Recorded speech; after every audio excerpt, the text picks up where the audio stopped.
কে গড়াইয়েন কি রে ঘরে উঠিস আত্মি ভালো না কি অবস্থা আছি আলহামদুলিল্লাহ ভালো তুই দেখ একলা ঘরে উঠিস তোর ভাই আর দেখবো শুনাইছে আমি তো জানেন আমরা দুই ভাই যেন যাই হেন সব দামাই করি জেন দিয়ে যাই হেন দিয়ে সব পিসা লাগে ঠিক আছে দুই ভাই একসাথে হইলে তো মনে করেন কি আমার সামনে কেউ কিছু না ঠিক আছে যত বড় খেলোয়াড় হও তুমি কিছু না আমার সামনে যদি আমরা দুই ভাই একসাথে থাকি তো কি করলাম তো জংসিনা মনসিন এটি আমরা দুই ভাই একলা খেলি দিই দুই ভাই যদি থাকি একসাথে একলা খেলি দিই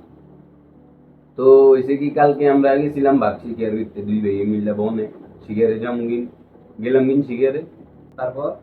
এখন আর কি আমরা এক ভাই